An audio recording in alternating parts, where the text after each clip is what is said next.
Hi, I'm Clara Rose, and this is Influence Matters, the show where each week I share tips, tricks, tools, hacks, resources, and sometimes interviews to help savvy influence builders just like you to strategically and intentionally establish, build, and cultivate your influence. Because we know that that's how we organically generate leads for our business, ministry, cause, or brand. And that is why we're here today. So welcome.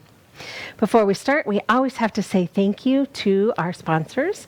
So thank you to Rosedale Publishing. They specialize in business books for professionals and entrepreneurs just like you. So if you are looking to get your book done, Rosedale's the people to call. So thank you once again to Rosedale for making this show possible. And then, of course, I would be remiss if I didn't mention the fine folks over at WeBeam TV, where we are today, for truly making this show possible. Thank you so much. Okay, now, we don't have a guest today, so we are back on track with our normal format, which is starting with our question of the week from a viewer just like you. So let's see what our viewer had to say today. Okay, Clara, I want to start my own business, but I've never done anything like this before. I've heard you talk about starting a business. Do you have any tips for me? Clem. Well, Clem, I do. I don't know if Clem is a male or female, so I'm just going to call you Clem. I do have some tips for you. In fact, you may have heard me talk about the book that I co-authored last year, 8 Ways to Mind Your Own Business, Strategy and Mindset for the New Entrepreneur. That would be an awesome resource for you, and I will tell you at the end of the show today how you can get your hands on a copy of that. But today I'm going to go through, we're going to break this into a 2-part series. We're going to go through half of them today, and we'll go through the other half next week. So today we're going to cover the first 4. First, I want to say to you, congratulations. This is a really big step. Deciding to start your own business can be scary and overwhelming and intimidating, but I just want to say congratulations on making the decision to take that step and work for yourself. As a lifelong entrepreneur, having my first business when I was only 18 years old, I'm sure I made lots of mistakes back then, but I knew that that's what I wanted. I wanted to work for myself. And being that lifelong entrepreneur, I can honestly say that it's been the best thing for me. Now, I've along the way had a few corporate jobs, had a few other jobs, but I always go back to being self-employed because I like working for me. I like working for me because I'm a great boss. No, that's not it. I like the flexibility and the freedom that it gives me. And that's the entrepreneur's drive, right? That freedom, time freedom, financial freedom, the things that come along with calling your own shots. So kudos to you for taking that leap. But before you do, I want to make sure you get a firm foundation, a good, solid start. And we're going to go over some of those things today. Okay, let's just overview what we're going to talk about today really quickly.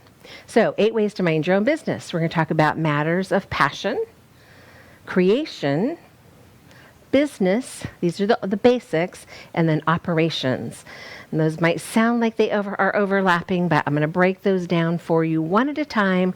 We'll talk about each one of them and what I mean by each one of them. Now, of course, these are bullet points, and we're not going to get to cover everything that's in the book, but this is going to give you a basic idea, and then the book is a great resource for you as a next step if you want to go deeper, a deeper dive. All right, let's start with number 1. So the first one was passion.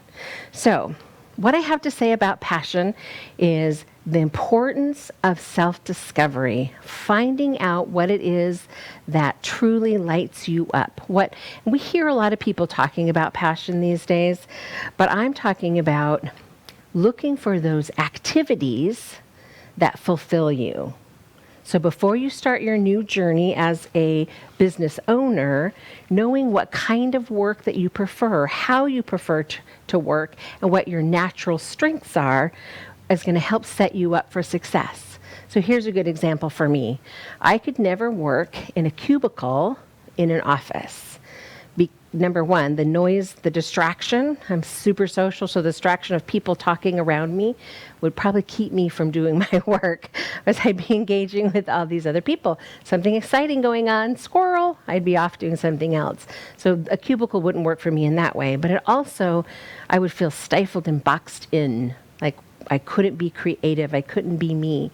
So I know that about me, so I would never put myself in a situation on purpose that I was going to have a cubicle lifestyle, right? So those are the kinds of things that I'm talking about, deciding what it is that makes you feel fulfilled and the activities that you want to do in a day. You've probably, if you've watched this show before, you've heard me talk about, the fact that I'm not an accounting fan, right? Those are the things that make me crazy. I'd rather crawl through broken glass than open up the QuickBooks, right? I just don't want to do it. So I would just never set myself up to do that on an ongoing basis. In fact, in my own business, I outsource it because I just don't want to do it. I could find any reason under the sun to not open it up and do it. So I outsource it. So know these things about yourself when you're deciding what it is you'd like to do in your business. Not just who you want to be in your business, but the activities of the day-to-day that you want to be doing with your time. I've seen far too many people start a business, get in the thick of it, get in the weeds, and go, this is not what I thought it was. So take time to do some self-discovery about yourself, maybe do a strength finders, and that's going to help you decide. Know what you're getting yourself into. This goes hand in hand with the self-discovery piece. So giving it the due diligence that it deserves is really important. You want to know what industry you're getting yourself into and the activities that happen within that industry before you get started. Save yourself some heartache by not getting yourself into something that you later think, man, I wish I wouldn't have done that. Not that you couldn't sell it or close it, but I'm just saying from experience years ago, I didn't wisely choose always, and I should have. So you could avoid that mistake yourself. And then, of course, create a strategic plan. So plan. Everything in your business from day one needs to follow a plan. And I'm seeing a trend, I'm going to call it a trend, in the online world especially, where people have discarded the idea of having a business plan altogether. And I would caution you to not do that. What a business plan, even if you're not going to use it for funding, which if you're going to get funding for your new business, you will have to have a business plan. But even if you're not going to, I would say be careful that you take the time to map out your plan, because what it says is, here's what I do or I'm going to do in my new business. Here's how I'm going to do it. Here's how I'm going to fund it. Here's how I'm going to market it. This is how the business is going to function. It's super valuable in helping you to make wise decisions as you put your business together, as you build it. These are foundational building blocks, if you will, to putting up this new business structure. So I have to tell you, passion really, really matters. And these are the points I think are the most important.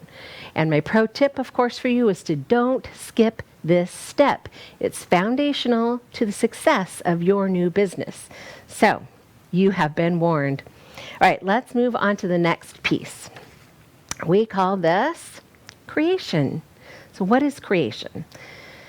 Creation is the basics of your business, of the building out. So I'm going to say brainstorm your basics. That means, first of all, who you're going to serve and how you're going to serve them, what your company name is going to be, what the colors, what your logo might look like. These are all pieces of starting up your business.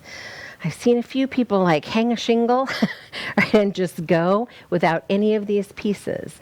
But if you do that, I'm not saying that you can't be successful. What I am saying is that it's more difficult later on to piece together a cohesive brand and a cohesive culture within your business if you kind of started out willy-nilly. So I'm just saying, if you take a little bit of time up front to pull these pieces together, it's going to be a smoother ride down the road. So for what that's worth. And then getting your core values clear so that you can build everything around your core values. So your core values are those things that are going to help you make decisions about your company. For instance, if one of your core values is integrity, you're going to build that into the very fabric, the very fiber of your business from the get-go, because that's a core value of yours, and it's going to be pivotal and instrumental in your business as you build it out. So just be aware of what your core values are. Get them out of your head and onto paper. I like to tell people, don't try to keep everything in your head. And then everything, all the decisions you make are going to be related to that. So you'll have a clear map to follow. And then, of course, setting savvy goals. Now, of course, you've heard me talk about savvy goals before: strategic, actionable, visionary. We've been through that. You can find the video on that if you'd like. Or you can drop me an email, hello@clararose.com, and I will shoot you over the PDF on that. Talks about setting savvy goals and the importance of that. Really, it's about getting those goals out of your head and onto paper. I see too many people not putting their goals in writing. As a matter of fact, the statistics are like crazy. Like 2% of the people actually write them down, and it's crazy to me. Being a goal setter myself, like my whole life, it's crazy to me that people don't do this at all. So do yourself a favor, sit down, spend some time, put some real effort into getting the stuff out of your head. What do I want to accomplish? What do I want this business I'm creating, this lifestyle that I'm creating, to look like in a year? How about 3 years? How about 5 years? Right? What is my exit strategy? Well, Clara, I haven't even started my business. Why am I talking about exiting my business? So it's super important to have that as part of your plan. If you know somewhere down the road that you want to retire, how are you going to do that? If you know somewhere down the road that you want to pass this on to your children, how are you going to do that? What do you need to have in place to make that happen? So these are all just part of the planning process. So get it out of your head, get it on paper where you can do something with it. I promise you, you will thank yourself later for it. Okay. So we've talked about setting savvy goals. Creation really does matter. And my pro tip for you here is this: give yourself space to contemplate and create. Being busy is not a badge of honor. Now, that I've said that before because I think it's just become that in our society, that, how are you doing? How's business? Oh, I'm so busy. Right? It's almost like a badge of honor. I want to be able to say, business is great. I took 2 days off last week. I don't do that, but I want to be able to say, business is good, but it isn't consuming me and my life. I'm creating a lifestyle that I don't need a vacation from. That's one of the benefits of working for yourself. So if you're not there yet in business and you already have a business, that's a great goal to work toward. Okay, let's move on before we run out of time today. Let's talk about business matters. So these are the things that are going to be important from the get-go for you. Consulting a professional about each of the things that are going to be relevant to you. Number one, an accountant. Unless you are an accountant and you have accounting skills, you're going to want an accountant to ask questions right up front. How should I set this structure up? What makes the most benefit from a tax standpoint for me? Maybe talk to an attorney if you're going to be using contracts or legal forms, things of that nature to protect yourself. Be sure to talk to a professional about that. I have been in business my whole life, and I still consult on a regular basis my accountant and an attorney. I don't know those things. That's not my superpower, not in my wheelhouse, and probably not yours either, unless that's the field you're going into. And then that's awesome for you. But you still have other professionals that you're going to talk to. Marketing professionals, people who know the things that you don't know. Talk to them, because they're going to be able to give you some advice and steer you in the right direction. Okay, and then licensing is something that I want to make sure that you don't forget to do. Check for compliance. Licensing at the state level, licensing at the county level, the city, wherever you're doing business, there are likely requirements for you. You may have to have a business license in the county that you work in, as well as the city that you work in. At the state level, there's some requirements where they're going to want to know that you're in business. So whether you've decided to be an LLC, maybe you're going to be a standard corporation, maybe you're going to be an S corporation like I am. Whatever it is that you've decided based on talking to your accountant and your attorney, right? Whatever decision that you made, you're going to file that at the state level so that they know that if you're collecting taxes, they can expect you to be passing those on, things of that nature. There's usually some compliance that goes along with that, like annual filings to update your officers in your corporation, or, hey, I'm still in business, basically you're saying to the state. So those things are important. So check with the compliances that are local to you. I'm talking Florida because I live in Florida, but check at the state level locally where you live, and they'll be able to guide you in the right direction. This is not one of those cases where it's better to ask forgiveness later, right? Get it right from the get-go, do it right up front, and keep yourself out of hot water. You can be fined, you can be in all sorts of trouble. So do it right. I promise that you'll thank me later for that one.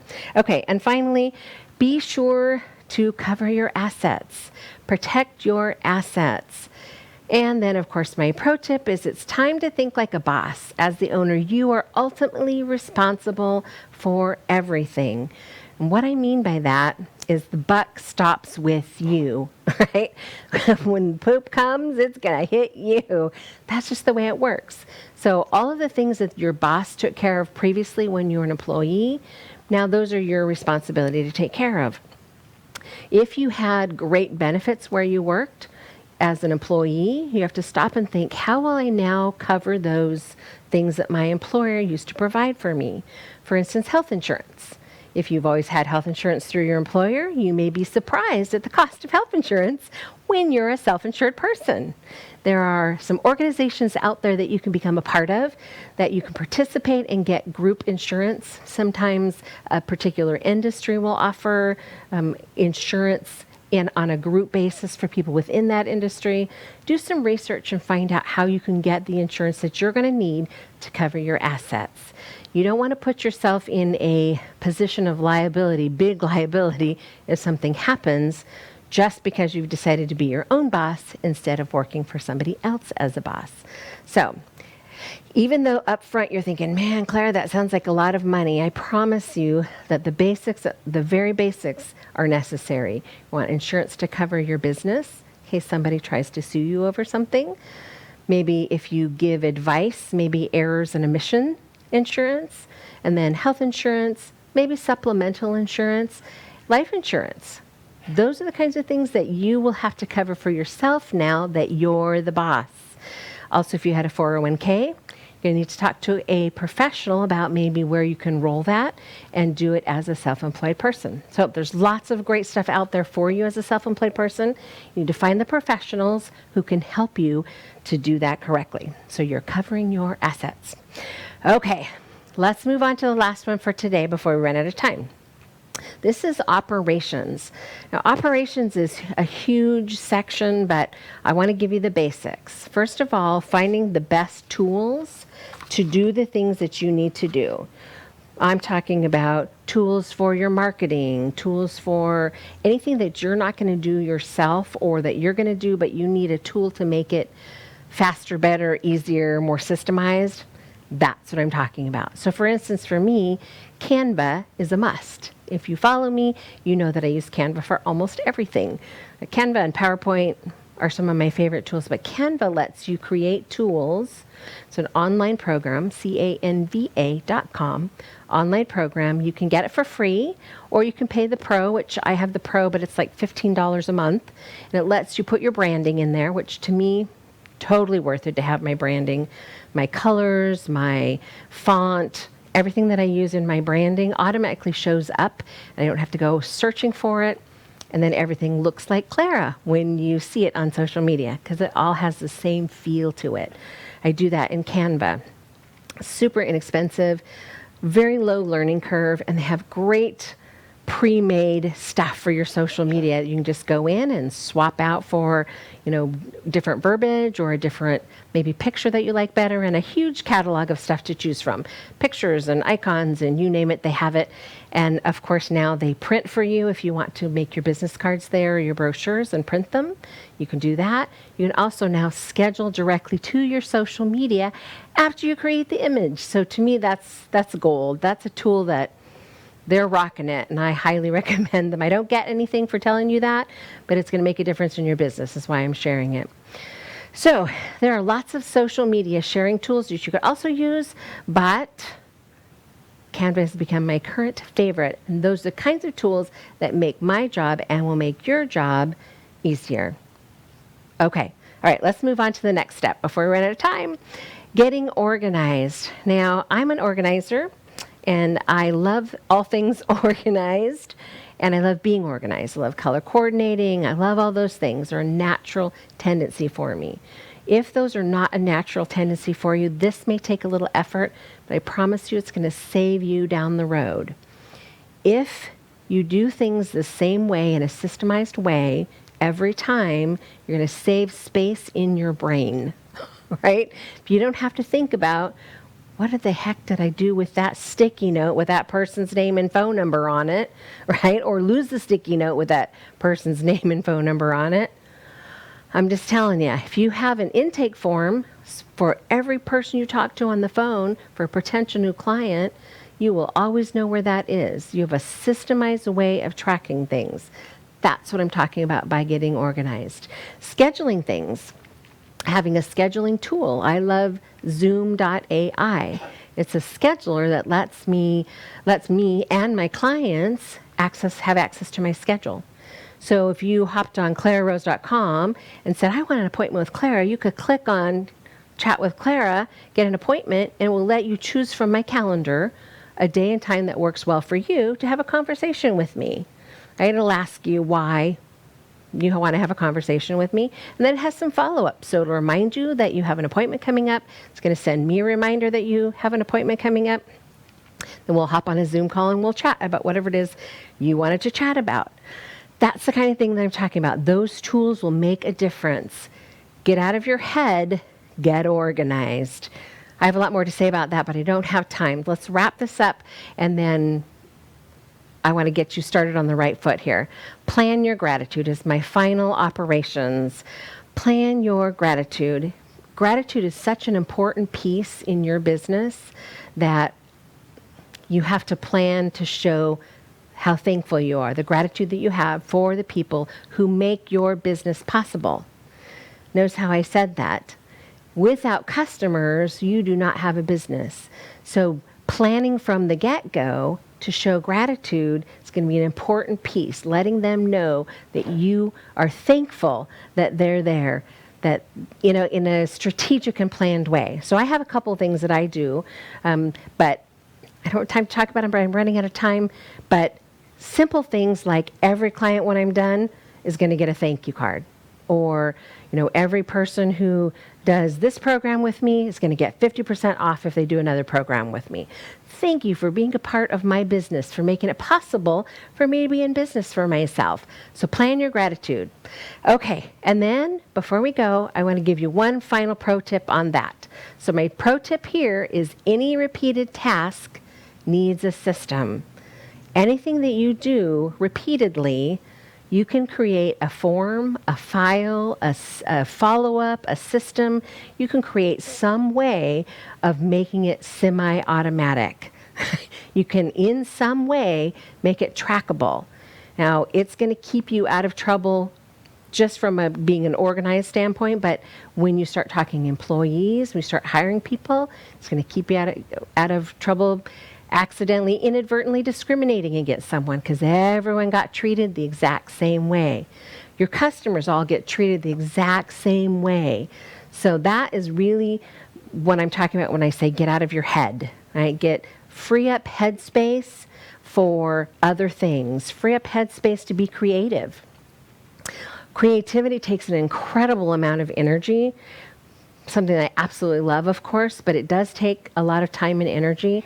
And I give myself that extra headspace for that creativity by strategically and intentionally, I love those words, systemizing everything that I do, every single thing that I do. That way I don't think about them anymore. Did that feel like a lot? Good thing we only tried to get half of the book in today, right?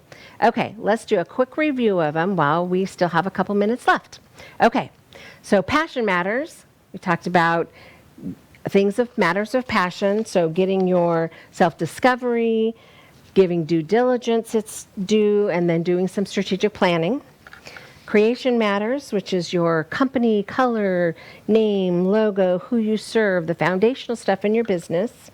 Your core values, of course, and then getting your goals out of your head and onto paper where you can literally do something with them. And then business matters, talking to your accountant, your tax attorney, finding out what your licensing requirements are, and then, of course, covering your assets with health insurance, life insurance, supplemental insurance, liability insurance, any of the things that you might need that your employer previously covered in a business setting. And then finally, operation matters. So those are the tools that you need to make your job easier, and the organization of your files, systems, forms before you need them, and then a plan to show gratitude, to thank your customers for being a part of your business. Okay. Phew, I feel like I've covered a whole lot, but I don't want to leave without telling you where you can get my book that's going to help you with this. So if you go to clararose.com/resources, you're going to see my book on the page. Just click on that. It's going to take you over to Amazon where you can choose the physical book or you can choose the ebook, whichever you prefer. I'm a physical book kind of person myself, but some people love their e-readers. They love the e-books, and that's totally fine. You can go either direction. We're going to go through the second half of the book next Friday, and I'd love for you to have it in hand when we do that. I am totally out of time, but thank you so much for being with me here today, and I just want to say this is Clara Rose reminding you to write, speak, and lead because influence matters.